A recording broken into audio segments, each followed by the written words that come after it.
You're here right now, reading these words, and that's not chance. There's no such thing as accidentally landing on the exact information your consciousness needs. While most people scroll endlessly, consuming without absorbing, you stopped. You paused. And that pause, that's the first sign you're among the rare few who are beginning to stir from the collective dream. The cosmos operates on precision, not randomness. Your awareness doesn't magnetize distraction. It calls forth exactly what resonates with your current level of readiness. The fact that you're receiving this transmission right now means something fundamental is shifting within you. You're not trapped in limitation. You're not a victim of circumstance. And transformation isn't something that happens to you from the outside. It emerges from within, right here, right now. There's a recognition happening beneath the surface of your thoughts. Not an intellectual understanding, but a visceral knowing that exists in the silence between one breath and the next. The person you believe yourself to be is not the totality of what you are. The world you've accepted as solid and unchangeable is far more fluid than the consensus reality would have you believe. So what actually distinguishes the 1% from everyone else? Most people expect awakening to arrive with thunder and lightning, with undeniable signs and earth-shattering revelations. But authentic transformation doesn't announce itself with fanfare. It whispers in the quiet moments, in the space between sleeping and waking, in the stillness when your racing mind finally releases its grip on control. You've been conditioned to believe that evolution requires suffering, that you must fight and grind and sacrifice your way into a different existence. But what if that very struggle is the mechanism keeping you locked in the same patterns? In every single moment, you're selecting which reality to experience, not through willpower or mental gymnastics, but through the frequency you're broadcasting. Your focus, your emotional state, your core beliefs, they all emit a specific signal. And the universe? It's a perfect mirror, reflecting that signal back to you without delay or judgment.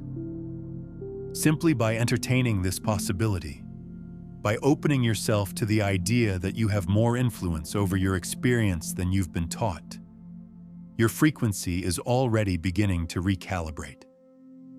The field of quantum potential surrounding you is restructuring itself, even though your logical mind can't perceive the changes yet. But here's where most people stumble. Intellectual understanding isn't sufficient. You can memorize theories about quantum mechanics, study the principles of manifestation, comprehend the observer effect on a conceptual level.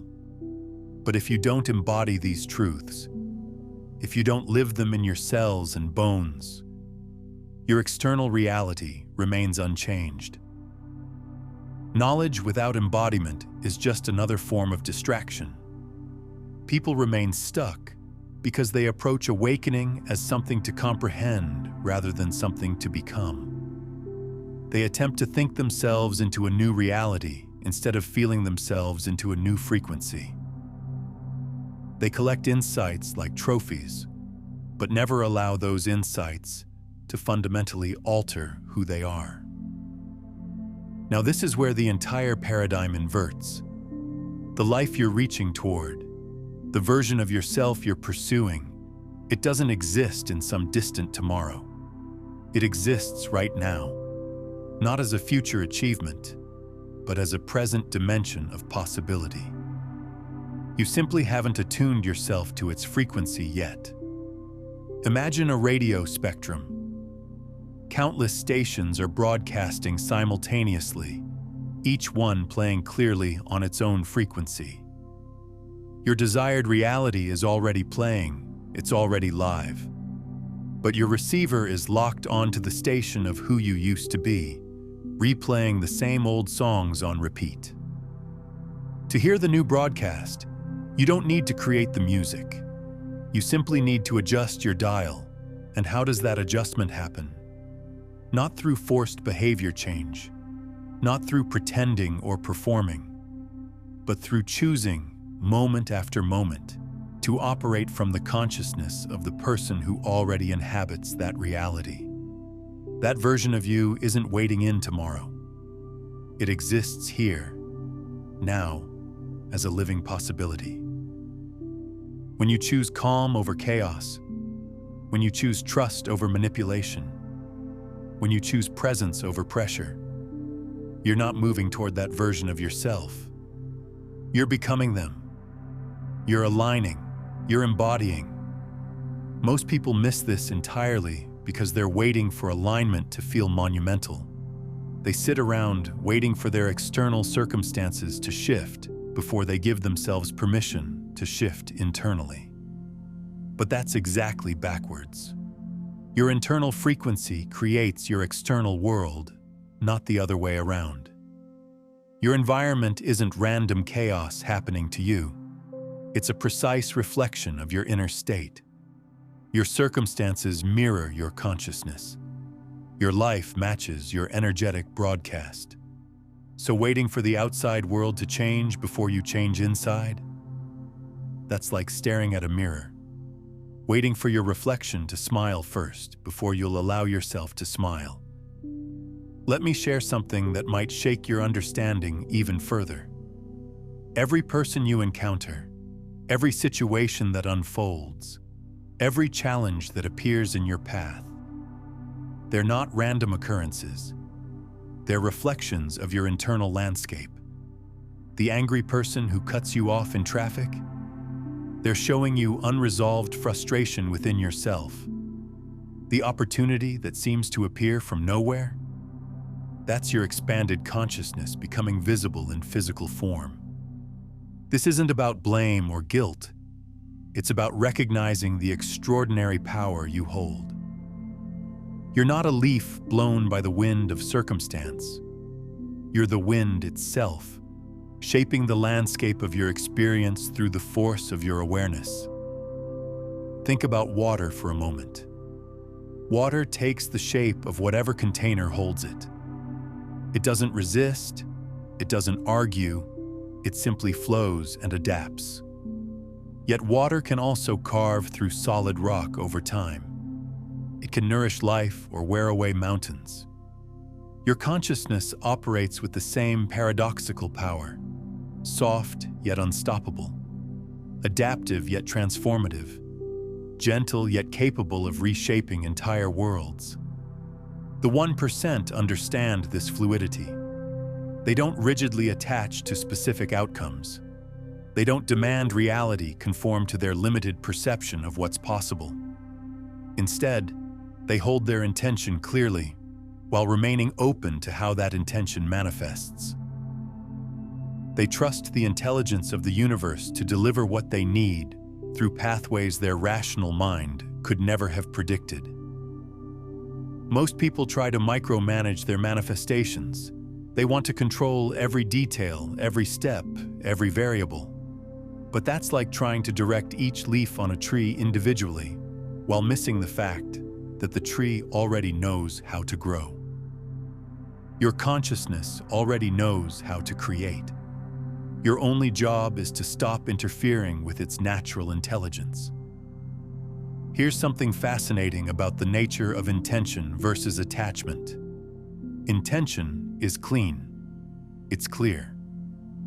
It says, "This is what I'm calling into my experience," and it releases that call into the field without needing to grip it. Attachment, on the other hand, is the tightening. It's the fear-based clinging that says, it has to happen this exact way or I'm not okay. It has to arrive by this specific date or I've failed. It has to look precisely like my mental image or it doesn't count. Can you feel the difference between those two states? Intention carries the energy of trust. Attachment carries the energy of desperation. And the universe responds to the energy behind your desires, not the desires themselves. When you operate from attachment, you're actually broadcasting lack. You're saying, I don't have this, I need this, I'm incomplete without this. And the field mirrors that frequency back to you. More lack, more need, more incompleteness. Not because the universe is punishing you, but because it's simply reflecting your energetic state with perfect accuracy. But when you operate from intention, from that place of, I'm calling this into my experience and I trust it's already on its way, you're broadcasting wholeness. You're saying, I'm complete now, and I'm expanding that completeness to include this new experience. The field responds to that completely differently. It begins orchestrating circumstances, connections, and opportunities that match that frequency of wholeness and trust. The 1% have learned to catch themselves when they slip from intention into attachment. They notice the tightening in their chest, the anxiety about timing, the need to know how it's going to happen. And when they notice that, they don't judge themselves. They simply breathe, release the grip, and return to trust. Over and over again. That's the practice. Now, here's what begins to happen when you stop merely contemplating this and start embodying it. Your reality starts reorganizing at a speed that would seem impossible by conventional logic. Not because you're manipulating outcomes, but because you've finally stopped interfering with the universe's natural response to your frequency. You've quieted the interference patterns, the doubt, the fear, the impatience, the need to control. And in that inner silence, existence begins aligning with your authentic nature. The quantum field is perpetually listening, perpetually responding. But most humans broadcast from unconscious default states. Worry, scarcity, fear, survival mode. Then they wonder why their reality keeps echoing those very same frequencies back to them. They ask for love while radiating distrust.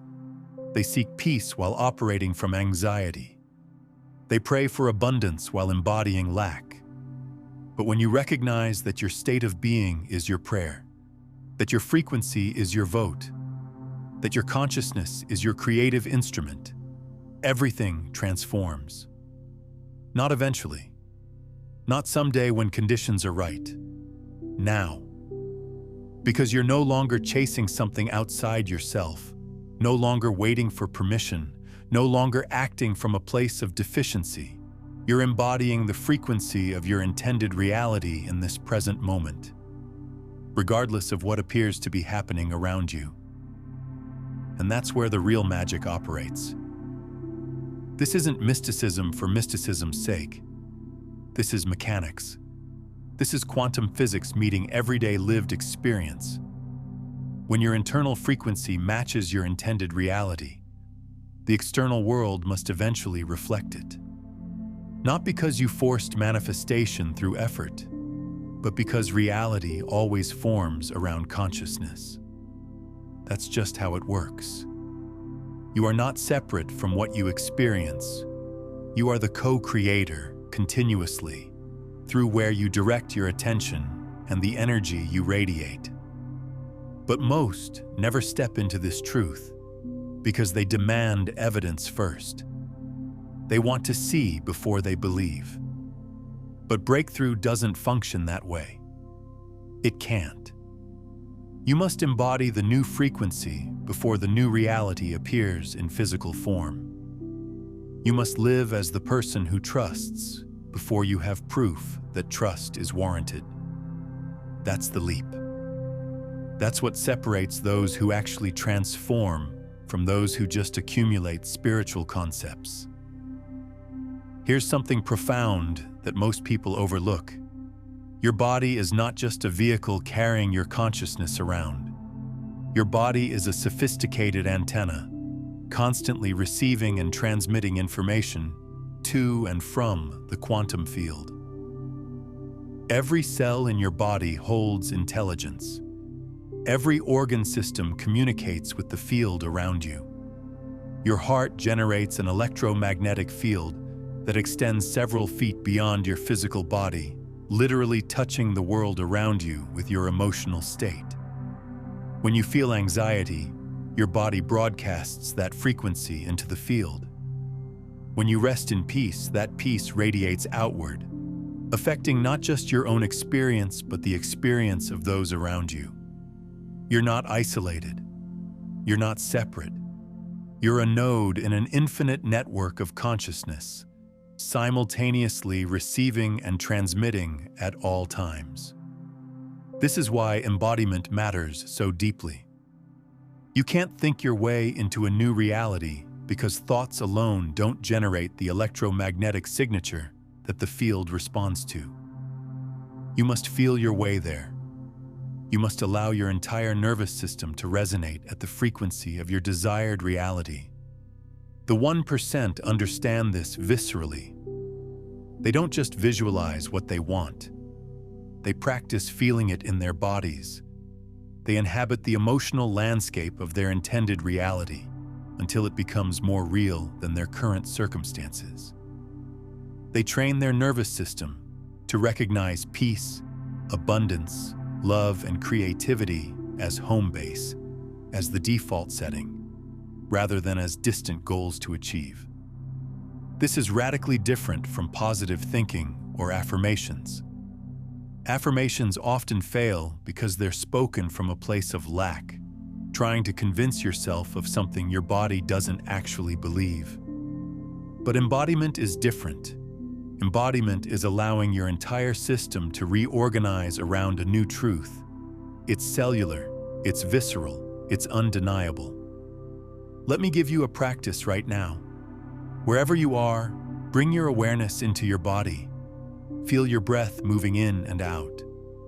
Notice the weight of your body against whatever's supporting you. Now, think of something you desire, something that feels just out of reach. Don't visualize it. Don't think about it. Instead, ask yourself, how would my body feel if this was already true? What would relax? What would open? What tension would dissolve? Spend a few breaths inhabiting that sensation. Let your body teach your mind what it feels like to already have what you seek. This is embodiment. This is how you retune your frequency at the deepest level. The more you practice this, the more your external reality begins to shift. Not because you're using some supernatural power, but because you're finally allowing your natural power to operate without interference. Now here's where it gets even more interesting. Your past is not fixed. Yes, events happened. Yes, experiences occurred. But the meaning you assign to those events, the way they shape your identity, the conclusions you drew from them, all of that remains fluid. All of that can be reinterpreted, reconsidered, and transformed. The 1% don't spend their energy trying to escape their past or pretend it didn't happen. Instead, they alchemize it. They extract the wisdom, the strength, the lessons from every experience, even the painful ones, and they leave behind the stories that no longer serve them. You've been carrying stories about who you are based on what happened to you. Stories about your limitations, your wounds, your failures. But those stories are not you. They're interpretations, and interpretations can be updated at any moment. What if every difficult experience you've ever had was actually your consciousness preparing you for exactly where you are now? What if every setback was actually a setup for a breakthrough you couldn't have accessed any other way? What if nothing was ever wrong, and everything was always conspiring to wake you up? This isn't naive optimism. This is radical responsibility. This is recognizing that you have the power to rewrite the story of your life, not by changing what happened, but by transforming what it means. There's a practice the 1% use that's incredibly powerful. They regularly sit with their past experiences, especially the ones that still carry emotional charge, and they ask, "What was this teaching me? What strength did I develop because of this? What compassion did this open in me? What understanding would I lack if this hadn't happened?" When you approach your history with this lens, something remarkable happens. The very experiences that once felt like evidence of your brokenness become proof of your resilience. The moments that seem to diminish you actually reveal how much you've grown. The pain that you thought defined you becomes the catalyst that refined you. This isn't about forcing gratitude for things that hurt you. It's about recognizing that you survived, you integrated, you transformed. And that transformation is available to be claimed at any moment. You don't have to wait until you feel ready. You claim it now, and the feeling of readiness follows. I'm curious, what old story are you ready to release today? Drop it in the comments. Sometimes naming what we're letting go of is the first step in actually releasing it. If this is landing for you, take a moment to like this video and subscribe to the channel. Not just for more content, but to stay aligned with this frequency of conscious creation. If this is stirring something deep within you, if it feels less like learning and more like remembering, then you're already part of the field of conscious creators who don't just passively watch reality unfold. They shape it intentionally. You weren't born merely to survive existence. You were designed to co-create it. Your natural state isn't struggle, it's creative awareness. Your default mode isn't reaction, it's conscious participation. But somewhere along the way, you were taught to forget this. You were told change takes time. Growth requires pain, and reality happens to you beyond your control. What if all of that was just interference, static blocking your access to your inherent power? You don't need better circumstances. You don't need new opportunities to suddenly appear. You just need to choose, moment by moment, to embody the frequency of who you're becoming, rather than replay the habitual patterns of who you've been. Do this consistently. Do it authentically. Live it, don't just think about it, and your reality will shift faster than you imagined possible. Not because you forced it, but because you finally stopped blocking the universe's natural response to your consciousness. That breakthrough you're waiting for? It's not in the future, it's here, available in this exact moment, through one simple choice. Be the person who creates from possibility, not reaction, who lives from awareness, not autopilot, who embodies transformation instead of just discussing it. This is your moment, your invitation, your opportunity to join the few who understand. Reality isn't fixed. Change isn't slow. Transformation is always one conscious choice away. Many people confuse alignment with passivity. They think trusting the flow means abandoning their desires. But genuine alignment is actually the most powerful state you can inhabit. True flow is the most efficient path to transformation. Authentic trust is the boldest act of creation. When you're aligned, the universe supports every move you make. In flow, every decision opens hidden pathways. In trust, every step, even the confusing ones, brings you closer to what you're seeking. Take a breath here. If what you're hearing is activating something within you, I'm going to ask you to do something. In the comments below, write this exact phrase: I choose to perceive what remains invisible to most. This isn't about engagement metrics. This is a conscious interruption in your autopilot existence. This is you sending a signal to the quantum field. I'm ready to operate from heightened awareness. Write it with intention. Let it sink into your body as a commitment to join the 1% who don't just consume information. They integrate it.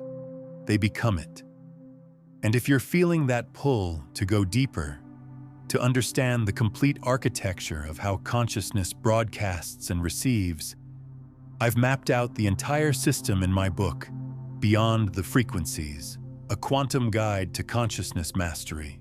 What we're touching on here, the shift from intention to attachment, from scattered frequency to laser coherence. These are just entry points into a much more expansive framework of the 9 master frequencies and how to move from unconscious transmission to becoming the broadcast itself. It's linked in the pinned comment below. Now here's a truth that will either expand your perception or challenge everything you believe. Linear time is a construct of the mind. Your consciousness uses it to organize experience and make sense of cause and effect. But consciousness itself doesn't operate within those boundaries. In the quantum field, all possible timelines exist simultaneously. Your future self is already real, already alive in the field of potential. The life you desire is already vibrating at a specific frequency, waiting for you to match it. You're not constructing a new reality from scratch. You're selecting which timeline to step into through where you consistently place your awareness. And that future version of you, it's not someone you need to become. It's who you remember once you release the resistance blocking your access to them. Every obstacle, every delay, every apparent limitation. It's not punishment or evidence of failure. It's feedback, revealing to you precisely where your energy still conflicts with your desired reality. These aren't roadblocks. They're invitations to align more deeply. Here's where the real work lives.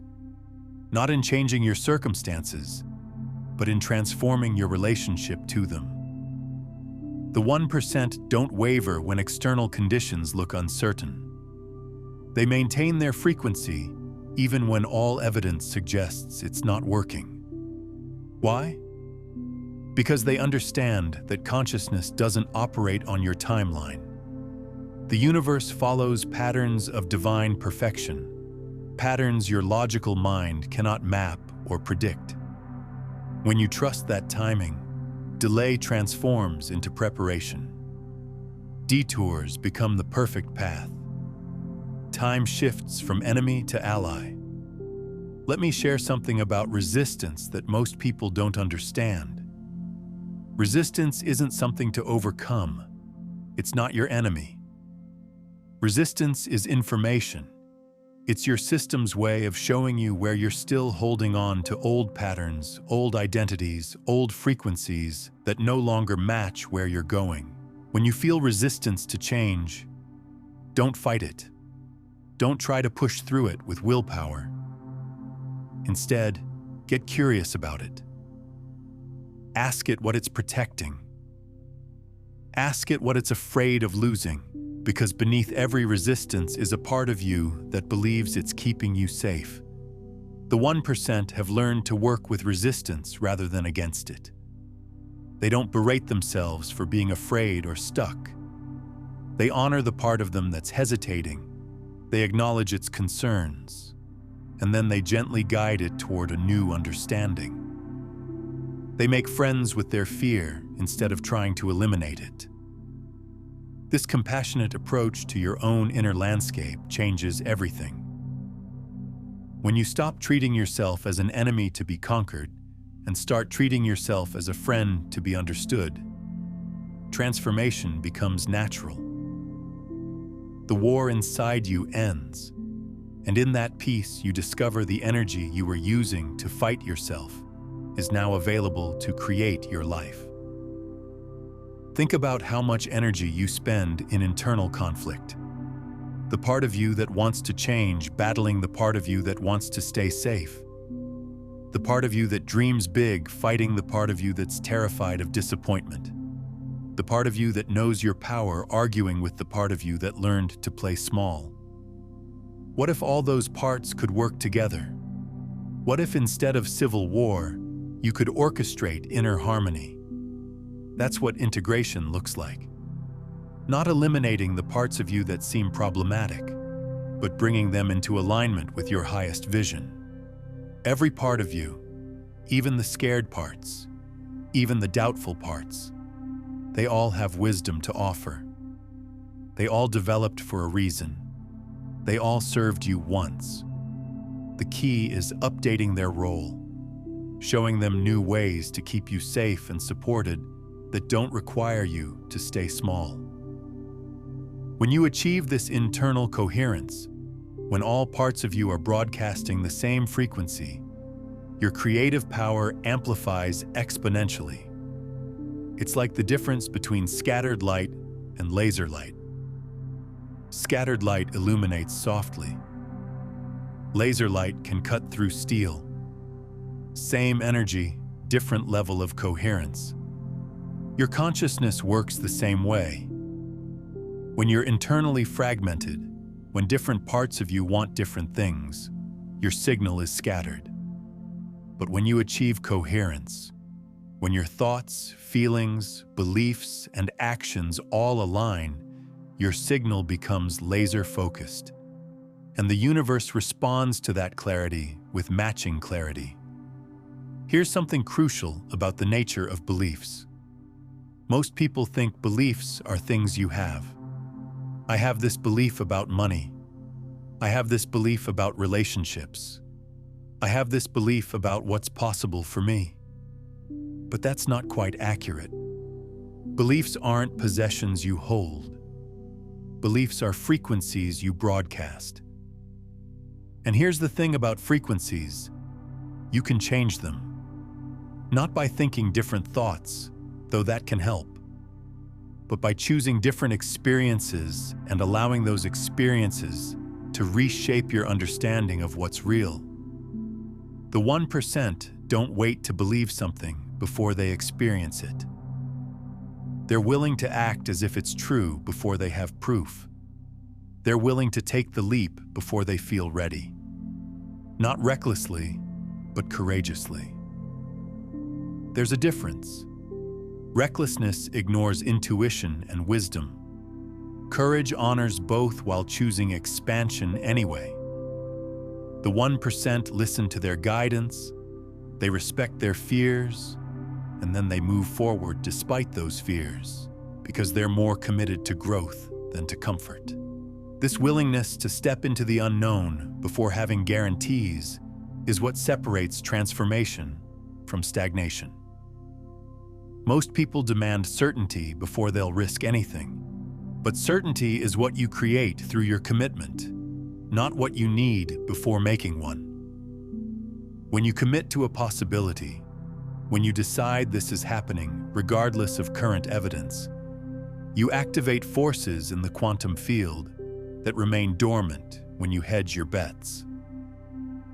It's like the difference between dipping your toe in water and diving in completely.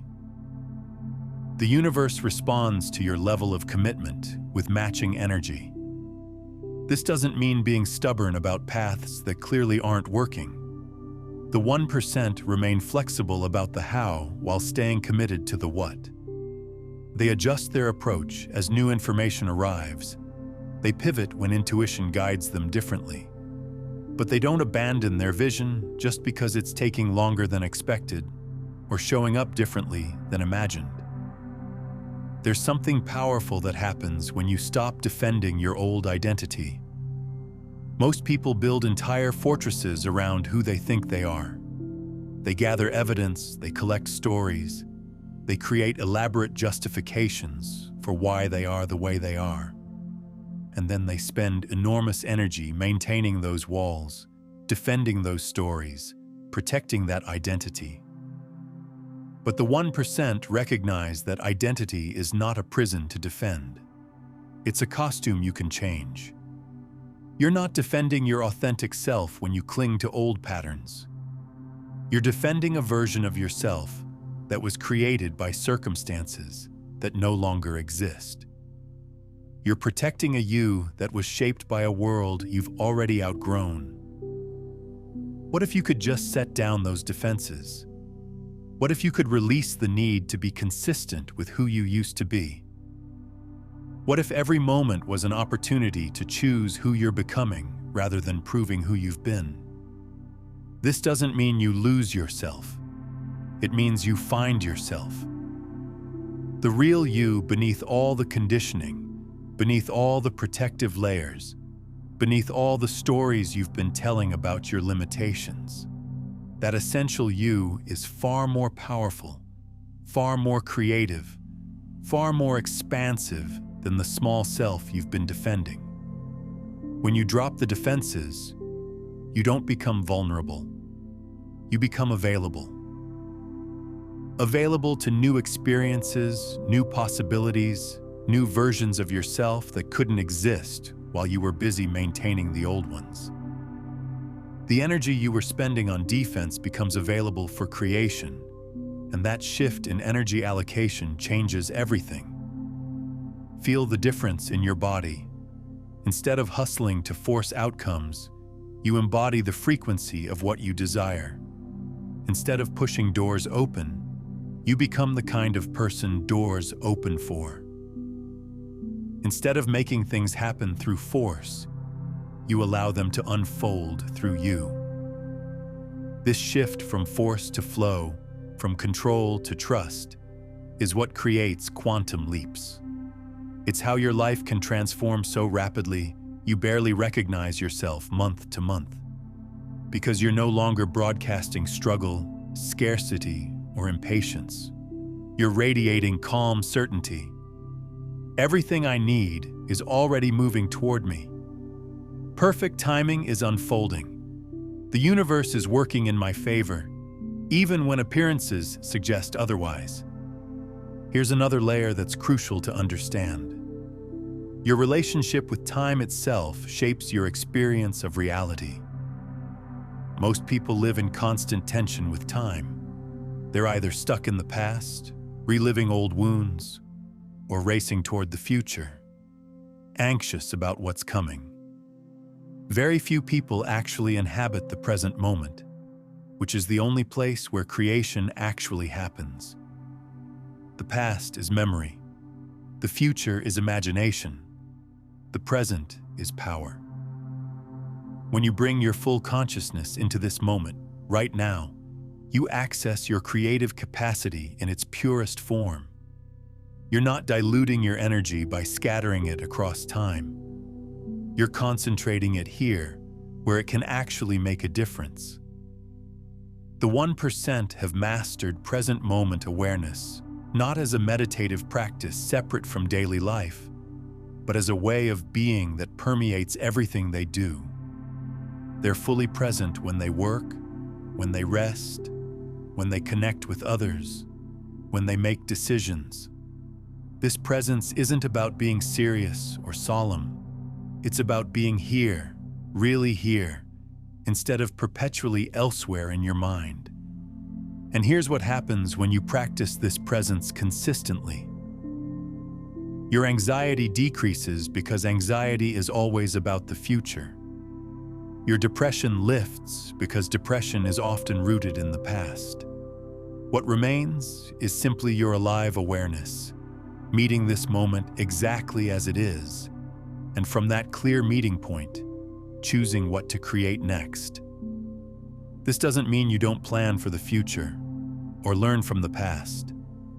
It means you do those things consciously, from a centered place, rather than being unconsciously driven by fear of what's coming or regret about what's gone. There's a beautiful paradox here.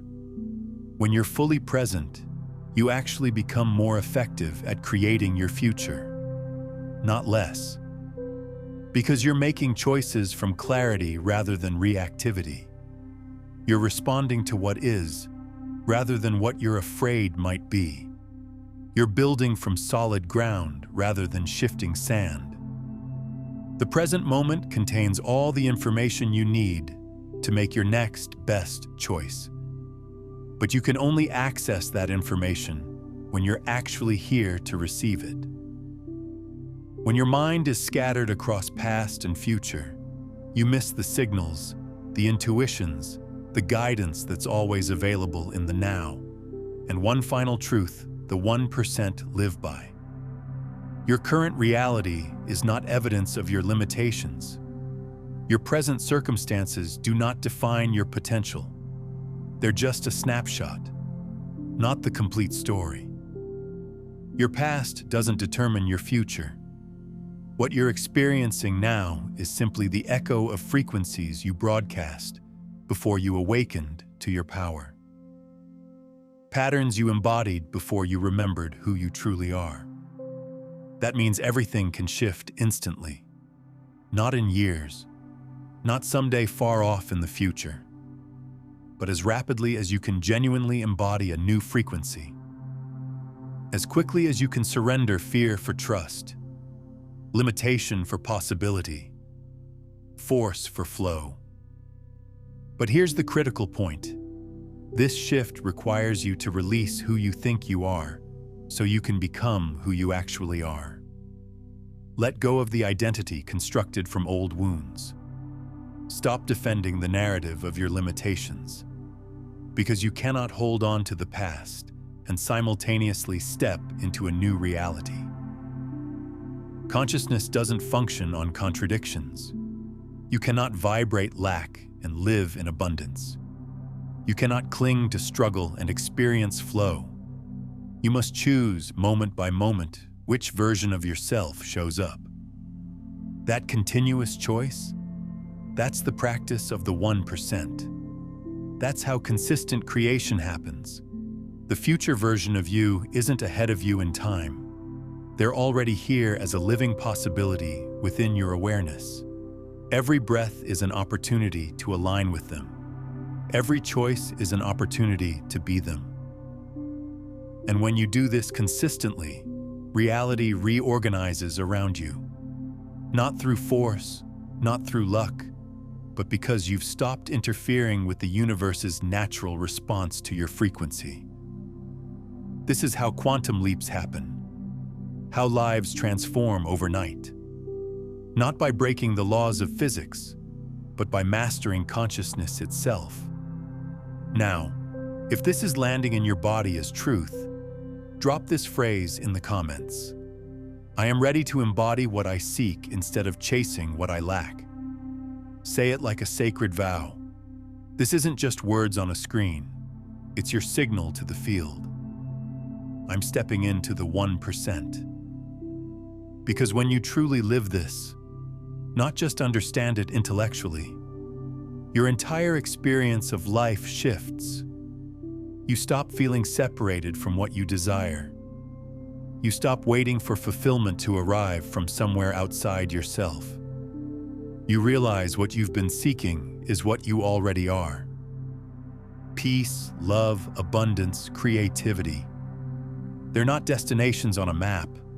They're your natural state. Once you stop interfering with them, once you stop blocking them with doubt and fear, they emerge naturally. This is the ultimate truth the 1% live by. You're not trying to become someone new. You're remembering that you are consciousness itself, infinite, creative, whole. From this place of remembering, manifestation isn't effort. It's natural expression. Synchronicity isn't magic. It's normal. Flow isn't rare. It's your birthright. You're not chasing change anymore. You are the change. You are the shift. You are the transformation itself. The universe didn't bring you here by chance. It brought you here because you are consciousness waking up to itself through your unique perspective. Welcome home. Welcome to the 1%. Welcome to a life where possibility isn't something you search for. It's who you are. And now, if you're ready to go even deeper into how your observer awareness shapes the fabric of reality itself, stay present. Because you hold the key. Master your observation. and you shift from passive witness to conscious creator of every unfolding moment. Before we close, I want to invite you to take one more conscious action. In the comments below, drop one single word that captures the energy, the intention, the transformation you're choosing in this moment. Not a casual word, but your energetic signature to the quantum field. What frequency are you committing to embody? And if this resonated with you, consider returning to this transmission tomorrow morning. Let it set the frequency for your entire day, or share it with someone who's ready to wake up. When you share these concepts, you're not just helping them. You're reinforcing your own understanding, creating an energetic ripple that amplifies your manifestation and accelerates your awakening. Every act of sharing expands the collective field of consciousness. And if you haven't already, subscribe to this channel. Not just to stay connected to content, but to stay aligned with this frequency. The more of us who embody this truth, the more the collective reality reflects it. This isn't just personal transformation, it's collective awakening. You are the 1%. Not because you're better than anyone else, but because you chose to wake up. And that choice changes everything. Now, what happens when you fully realize you're not separate from the field itself? When you understand you're not just broadcasting to the field, but you are the field experiencing itself. That's the final phase of awakening, and it dissolves every last illusion of separation between creator and creation. In my next video, the final phase of awakening. When you realize you are the field, we explore this complete integration where embodiment becomes identity and manifestation becomes natural as breathing.